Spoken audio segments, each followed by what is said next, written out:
Muy bien, vamos a leerlo pues ahora juntos, ¿eh? Dice así el versículo 15. Cuando hubieron comido, Jesús dijo a Simón Pedro: Simón, hijo de Jonás, ¿me amas más que estos? Le respondió: Sí, Señor, tú sabes que te amo. Él le dijo: apacienta mis corderos. Volvió a decirle la segunda vez: Simón, hijo de Jonás, ¿me amas? Pedro le respondió: Sí, Señor, tú sabes que te amo. Le dijo: pastorea mis ovejas. Le dijo la tercera vez: Simón, hijo de Jonás, ¿me amas? Pedro se entristeció de que le dijese la tercera vez: ¿me amas? Y le respondió: Señor, tú lo sabes todo, tú sabes que te amo. Jesús le dijo: apacienta mis ovejas. De cierto te digo, cuando eras más joven te ceñías e ibas a donde querías, mas cuando ya seas viejo extenderás tus manos y te ceñirá otro y te llevará a donde no quieras. Esto dijo dando a entender con qué muerte había de glorificar a Dios. Y dicho esto, añadió: sígueme. Esta historia tiene lugar en el mar de Tiberias o mar de Galilea, en el mismo paraje donde Jesús llamó a sus discípulos a dejar las redes para que le siguieran. La conversación que Jesús mantiene con Pedro en presencia de otros 6 discípulos está en el contexto de lo que para el evangelista Juan sería la tercera aparición de Jesús después de haber resucitado. Mira, fijaros en el versículo 1 de este mismo capítulo. Después de esto Jesús se manifestó otra vez a sus discípulos junto al mar de Tiberias y se manifestó de esta manera. Estaban juntos Simón Pedro, Tomás llamado el Dídimo, Natanael el de Caná de Galilea, los hijos de Zebedeo y otros 2 de sus discípulos. Simón Pedro les dijo a sus compañeros: voy a pescar. Ellos le dijeron: vamos nosotros también contigo. Fueron y entraron en una barca y aquella noche no pescaron nada. Cuando ya iba amaneciendo se presentó Jesús en la playa, mas los discípulos no sabían que era Jesús. Y les dijo: hijitos, ¿tenéis algo de comer? Le respondieron: no. Él les dijo: echad la red a la derecha de la barca y hallaréis. Entonces la echaron y ya no la podían sacar por la gran cantidad de peces. La historia se repite de nuevo. Después de estar faenando toda la noche sin pescar absolutamente nada, Jesús se manifiesta a sus discípulos con un milagro, una pesca abundante. Juan, el discípulo amado, fue el único que reconoció enseguida que era Jesús quien estaba en la orilla. Y cuando Simón Pedro oyó por boca de Juan que era el Señor, se echó al mar y los otros discípulos vinieron con la barca arrastrando la red de peces.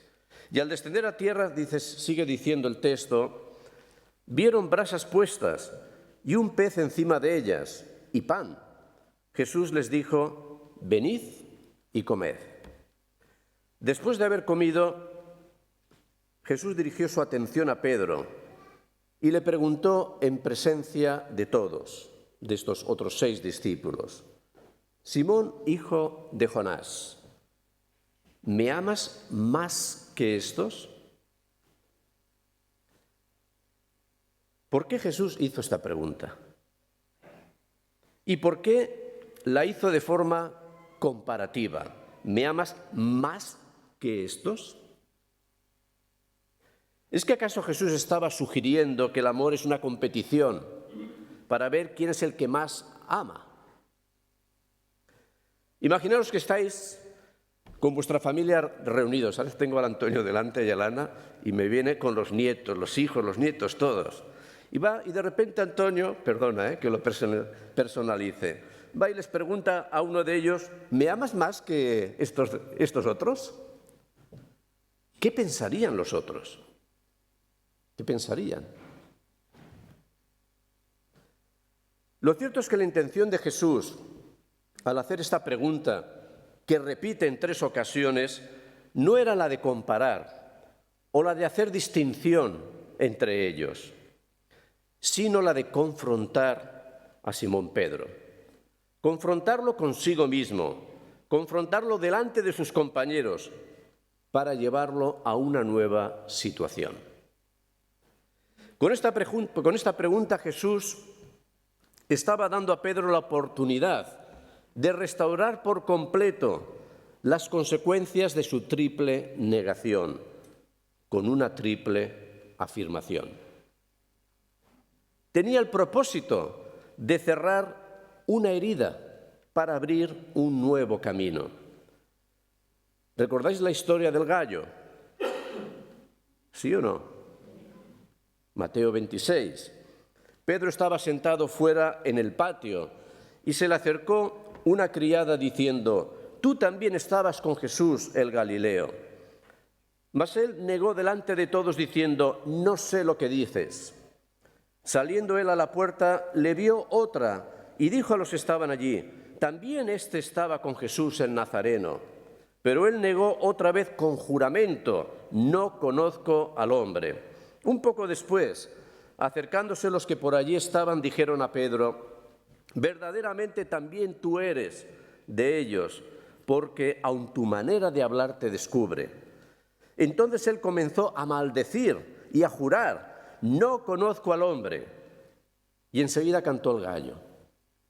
Entonces Pedro se acordó de las palabras de Jesús que le había dicho: «Antes que cante el gallo, me negarás 3 veces». Y saliendo fuera, lloró amargamente. Es cierto que después de haber negado conocer a Jesús por 3 veces consecutivas, mintiendo, jurando y blasfemando, Pedro lloró amargamente. Pero este llanto amargo tal vez no fue suficiente para sanar por completo las consecuencias que su triple negación habían creado y que afectaba en esencia todo lo que Simón Pedro era.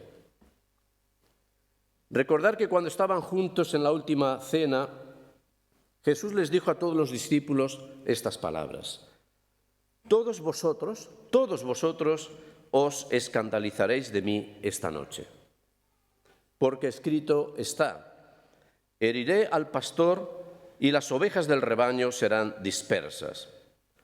A lo que Pedro, sin dudarlo, dijo delante de todos los demás discípulos: aunque todos estos se escandalicen de ti, y a lo mejor los estaba señalando, yo nunca me escandalizaré.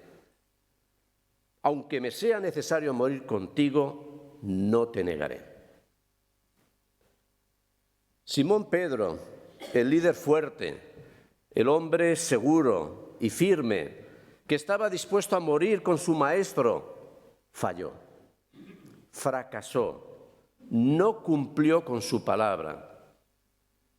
Negó a su maestro por 3 veces, tal y como Jesús le había dicho que ocurriría.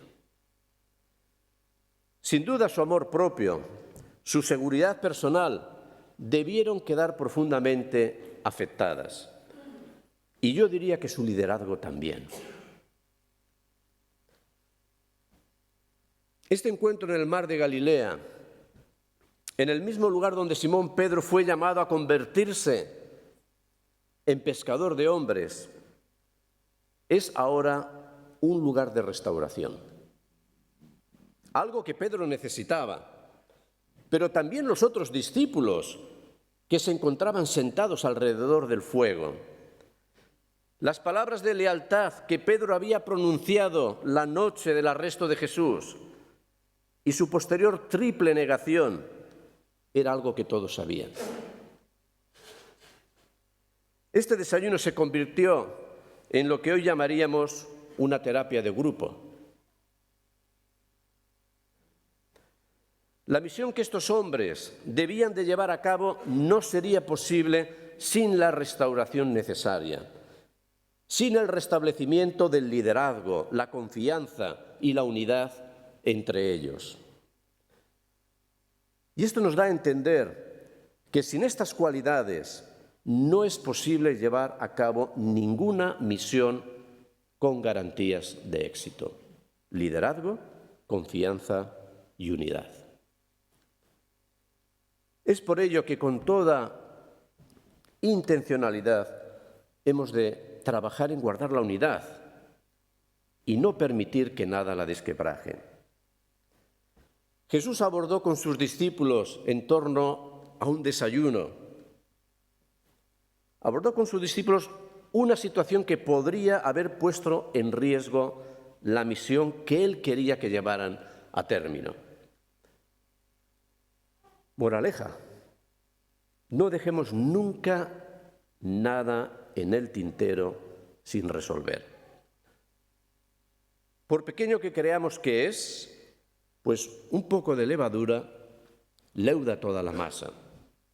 Si tienes algo contra alguien o crees que alguien lo tiene contra ti, no lo dejes pasar. Busca la forma de solucionarlo. Si tienes alguna herida abierta, no dejes que ésta se infecte. Si nos fijamos en el texto, la manera en que Jesús se dirige a Pedro es sin reproche, solo con perdón, con un deseo sincero de restauración completa. Y es que hay una gran diferencia entre reproche y perdón. Y cito ahora a Pronzato. El reproche hace presente una falta. El perdón la aleja hasta hacerla desaparecer. Con el reproche se echa en cara una culpa que pertenece al pasado y se hace actual. Con el perdón se pone ante nuestros ojos el futuro, nuestras posibilidades y no nuestras faltas. El reproche termina por replegar a un individuo sobre sí mismo, sobre su pecado. Con el perdón salimos de la jaula que nos encierra. El reproche a menudo es estéril y nos obliga a mirar hacia atrás, mientras que el perdón nos capacita para mirar hacia adelante.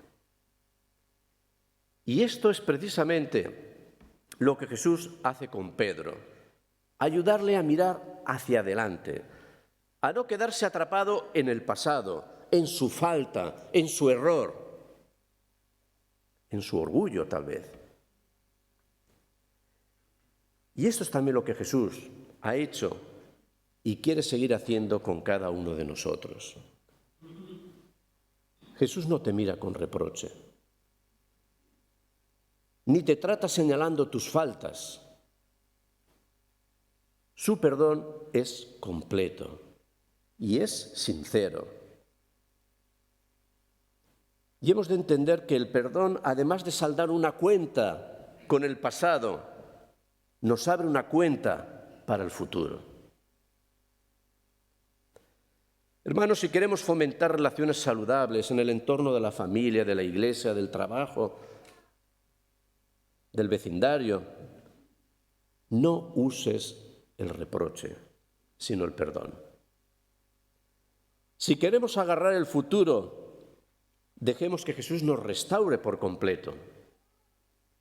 Sea cual sea nuestra falta o situación, no lo dudes, Él quiere restablecerte por completo. No hay nada que Jesús no pueda curar o perdonar. Pedro no solamente fue restaurado, sino que además fue confirmado como el pastor de sus ovejas. Recordemos, Pedro negó ¿en cuántas ocasiones a Jesús? 3. Por tanto, era preciso que reafirmara por 3 veces su lealtad a Él. Y el tema central de las 3 preguntas es el mismo: el amor. ¿Me amas? Jesús insiste en el amor como la motivación y el requisito básico para el servicio cristiano. Hermanos, si Jesús no es el centro de nuestro amor, de nuestra vida y de toda nuestra actividad, nuestro servicio perderá su sentido. Con sus 3 preguntas Jesús quería saber si Pedro sostendría de nuevo que le amaba más que el resto de sus compañeros. Recordar, esta pregunta la hace delante de los otros. Pero Pedro aprendió la lección más difícil, que además lo comentó aquí aquel pastor grandote, el Bobby, que no lo voy a imitar, ¿eh? Bueno, luego me puedo poner a cantar una jota a ver si... Pero si lo recordáis, el Bobby lo mencionó. Pedro aprendió la lección más difícil, la humildad. Aprendió que la fuerza no mana de nosotros, sino que se encuentra en Jesús. La vida es muy dura. No nos creamos tan fuertes. La fuerza está en Él. Antes de que hubiera cantado el gallo, y sin dudarlo, yo estoy seguro que Él hubiera dicho, sí, yo te amo más que todos estos. Seguro que lo hubiera dicho. Sin embargo, ahora su respuesta es diferente. No está centrada en su fuerza, fijaros en el texto, no está centrada en su fuerza, en su autoseguridad, sino que la centra en Jesús. Sí, Señor, tú sabes que te amo. Qué diferencia, ¿eh? ¿Veis el contraste? Pedro había comprendido que su lealtad no estaba basada en su propia seguridad o en su fuerza, sino en el amor que Jesús tenía por él. Como diría después el apóstol Juan, que estaba allí sentado presenciando toda la escena, en esto consiste el amor, no en que nosotros hayamos amado a Dios, sino en que Él nos amó a nosotros y envió a su Hijo en propiciación por nuestros pecados. Nuestra lealtad, nuestro servicio al Señor, no es posible porque yo lo hago posible, sino porque Dios me amó primero. Responder afirmativamente a la pregunta de Jesús, ¿me amas?, implica vivir el amor de Dios. Y sigue diciendo Juan, en esto hemos conocido el amor, en que Él puso su vida por nosotros. También nosotros debemos poner nuestra vida por los hermanos. Pero el que tiene bienes de este mundo y ve a su hermano tener necesidad y cierra contra él su corazón, ¿cómo mora el amor de Dios en él? Hijitos míos, no amemos de palabra ni de lengua, sino de hecho y en verdad. El amor no son solo palabras, no son solo buenas intenciones. Un amor verdadero conlleva responsabilidad y se expresa en un compromiso, y a veces no es fácil mantener el compromiso. Y en este caso y en este contexto en el que Jesús está hablando con Pedro, este compromiso se expresa, y esta responsabilidad, con lo que Él llama sus ovejas. En una verdadera preocupación y cuidado de ellas. Podemos afirmar que amamos a Jesús amando a sus ovejas. La misión de la Iglesia y la de cada uno de nosotros, sin duda, es la causa del amor. Jesús mismo dijo, amarás al Señor tu Dios con todo tu corazón y con toda tu alma y con toda tu mente, y amarás al prójimo como a ti mismo. De estos 2 mandamientos depende toda la ley y los profetas. En 3 ocasiones Jesús le dijo a Pedro, si me amas, pastorea y apacienta mis ovejas. Y es importante notar que no se tratan de mis ovejas, sino de sus ovejas. ¿Veis la diferencia? No son mis ovejas, son sus ovejas. Y es que a veces nos creemos en propiedad de todo. Cuando deberíamos de entender que tan solo somos mayordomos de lo que por gracia Dios nos ha dado. ¿Y qué es lo que se espera de un mayordomo? Que sea hallado fiel, que use bien lo que ha recibido. Sé fiel en lo poco y en lo mucho te pondré. La vida no te pertenece, te ha sido dada por gracia, igual que todo lo que tienes. No son mis, son sus. Esto es algo que hemos de aprender. En la primera pregunta le pide a Pedro que apaciente sus corderos, haciendo referencia a los más pequeños del rebaño. El corderito, que es lo que nos gusta comer a los maños, ay, perdón, pero es verdad. El corderito son los más pequeños del rebaño, los más vulnerables. Jesús siempre tuvo una atención especial por aquellos que estaban marginados, por los más desfavorecidos, por los indefensos, aquellos que son incapaces de alimentarse por sí mismos.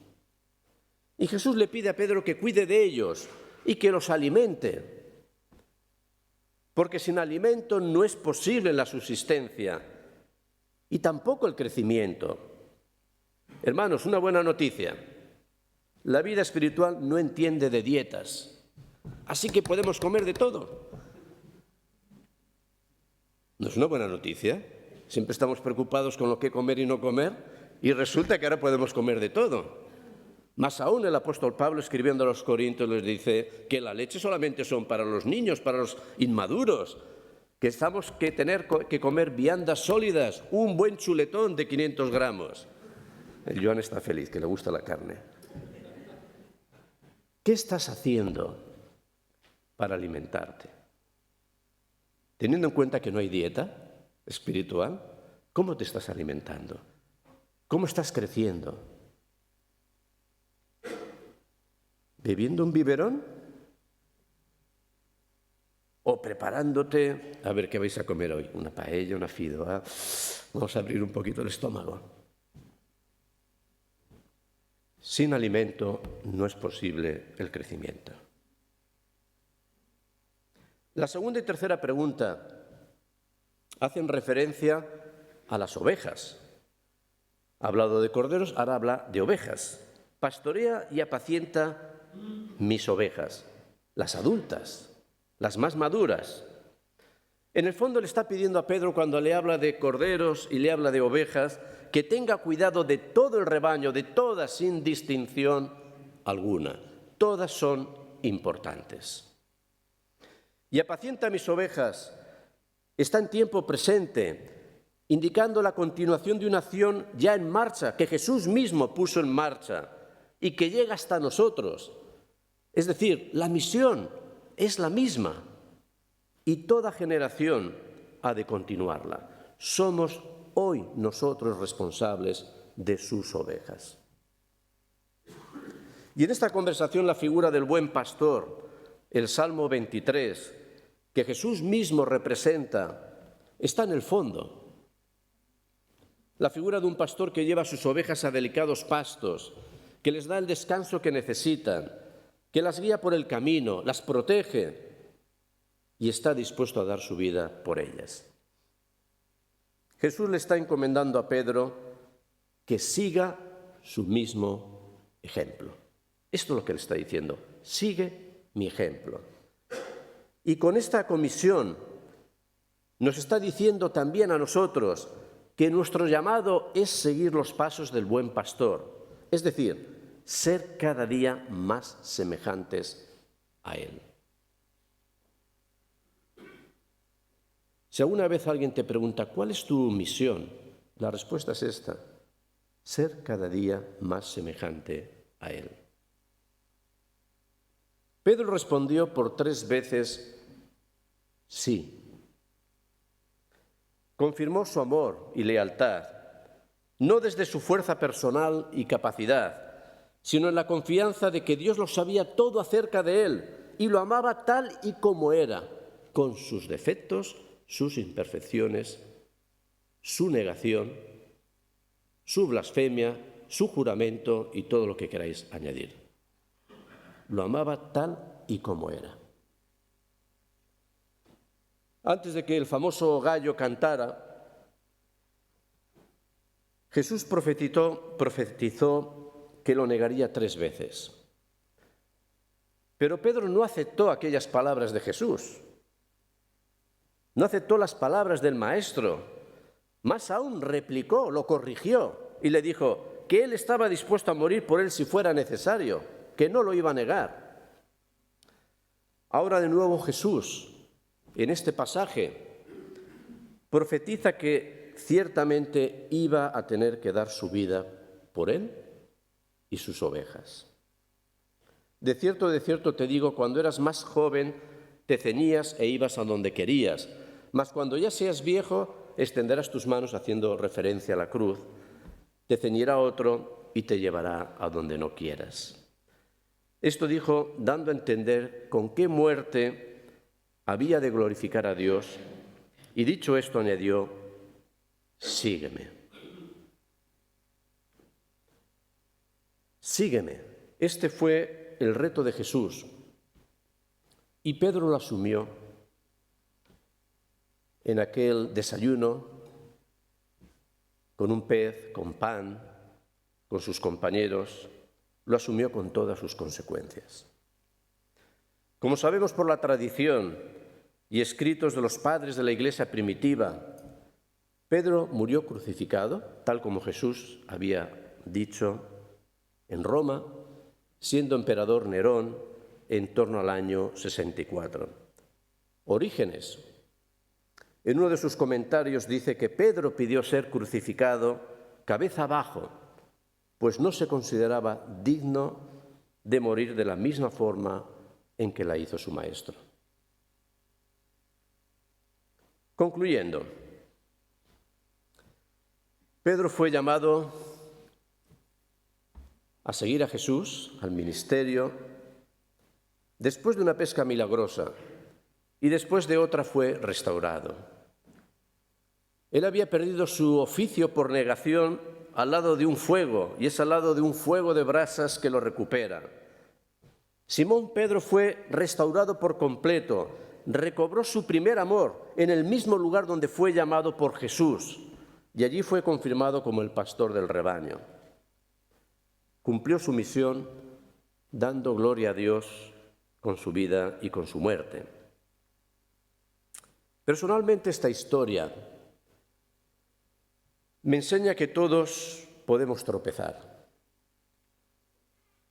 aunque nos creamos fuertes y seguros. Que todos podemos fallar, y seguramente ya lo hemos hecho en más de una ocasión. La negación puede tomar muchas formas y puede ser tanto por acción como por omisión. Pero ¿sabéis cuál es el milagro? El milagro es que Jesús viene allí donde estamos, en medio de nuestra realidad, de nuestra pesca fallida, y antes de nada, antes de pedirnos absolutamente nada, nos sorprende con una pesca abundante, con su generosidad que no reclama nada a cambio, y por si aún es poco, nos prepara un almuerzo y nos invita a compartirlo, a estar con Él. Este es el milagro. Jesús quiere restaurarnos por completo, llevarnos al máximo de nuestra plenitud en la vida, a dejar atrás lo que nos limita. Nos invita a agarrar el futuro que tenemos por delante, a andar el camino que Él abre ante nosotros, a que vivamos en el frescor de nuestro primer amor, de cuando Él nos llamó por primera vez. Yo no sé si te acuerdas, en mi caso hace 40 años, al pie de un árbol, en Zaragoza. Y cuando voy allí me gusta ir a verlo. Él quiere que comprendamos que nuestra seguridad y futuro no se basa en nuestra fuerza y capacidad, sino que está basado en el amor que Él tiene por cada uno de nosotros, por ti y por mí, tal y como somos. Un amor que nos provee del alimento que necesitamos, otra cosa es que lo comamos, del cuidado del que precisamos, que nos guía, nos protege, un amor que está dispuesto a dar la vida como así lo hizo. Y este es el testimonio que Dios nos ha dado vida eterna, y esta vida está en su Hijo. El que tiene al Hijo tiene la vida. El que no tiene al Hijo de Dios no tiene la vida. Lo habéis escuchado bien. La historia termina con una palabra: sígueme. Una llamada personal a la que cada uno de nosotros hemos de responder. Una llamada al perdón, a la sanación de nuestras heridas, a una completa restauración.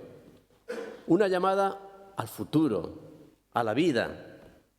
Una llamada a seguir sus pasos, su misión, su amor, a ser cada día más como Él.